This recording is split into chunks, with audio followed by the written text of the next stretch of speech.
Previously on the What Inspires You Tour. I chose this route because this is where the problem is. Louisiana is now number 2 as far as growth of CKD and ESRD. And CKD is chronic kidney disease. ESRD is end-stage renal disease. That's the point where you need kidney dialysis in order to survive.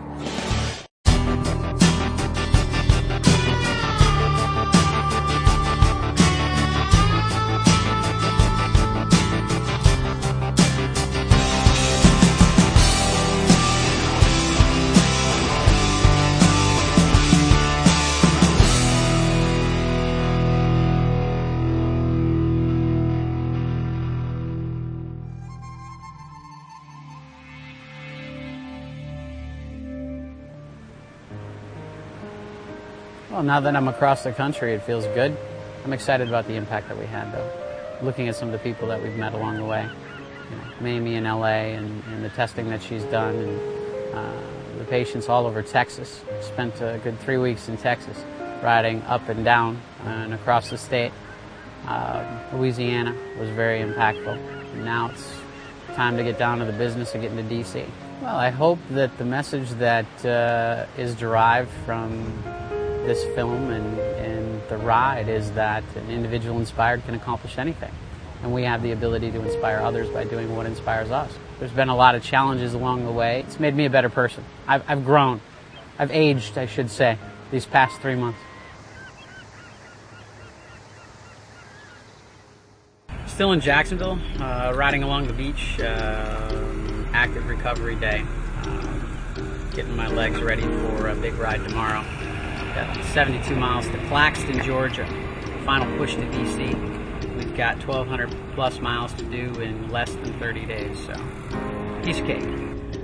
Well, the ride across the USA was critical in promoting the message, and we're not done yet. The ride ends on the steps of the Capitol in Washington, D.C., and I will be there in less than 30 days and have successfully ridden over 4,000 miles being a dialysis patient.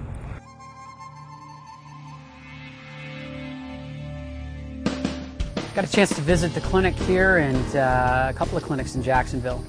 Met with some patients, and it's always nice to see when the dialysis staff is so dedicated. It's interesting that the clinical manager said that they were like family, and it's an interesting way to look at it because dialysis patients spend 12 to 16 hours a week with these people. Sometimes they spend more time with the dialysis staff than they do with their family, and so they do develop those relationships. And in talking with them and trying to motivate them and keep them positive, they have an ability to influence these patients and to give them their lives back. I wouldn't be here today if it wasn't for people like that. A lot of dialysis patients become debilitated pretty quickly. They become dependent on their significant other, their family member, their wife, their husband, and it's really enlightening to see somebody like that, so energetic, so in love. They were married for 42 years, and being married recently myself, I asked her what the secret was, and it's a matter of learning those famous words, "Yes, dear." Ben and I walked outside and it was pitch black, and I remember Ben looked at me and said, "It's going to be bad." I said, "It's a thunderstorm." And we hopped in the car and headed towards Thomasville, Georgia, where I needed to go for dialysis. Rain started coming down sideways, the wind picked up, it got really black, and I was on my cell phone, and we were about 20 miles outside of Thomasville. And I looked to my left, and I saw this tree flying at us. Ben and I looked, I think, simultaneously. He hit the brakes and swerved, and there was a car in front of us that the tree landed on. I was on the phone to 911. Ben got out of the car and ran to try to help.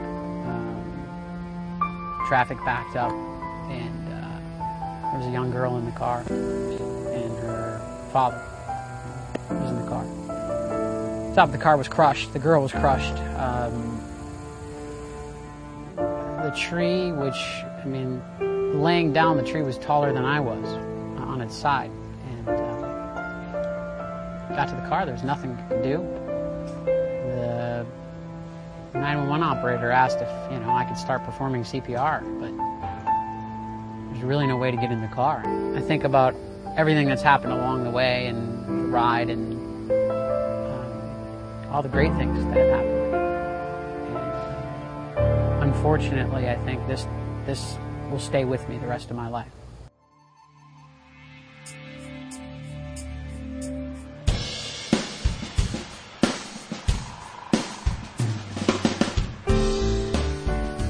It's been very liberating riding my bike across the country.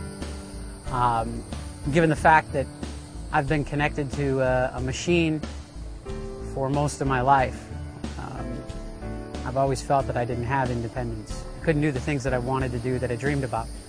Here I am standing in Jacksonville, Florida, 3,000 miles later, started May 1st, rode my bike across the country. As I said, I feel very independent, very liberated.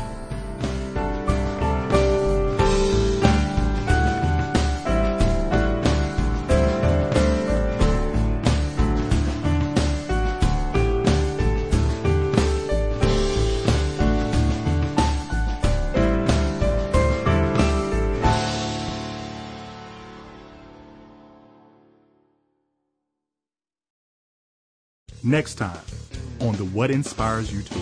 Today we're in Rockingham, North Carolina, on our way to Fayetteville. Here it's 40, 60, 80 miles of nothing but just continuous hills, but my legs are screaming at me.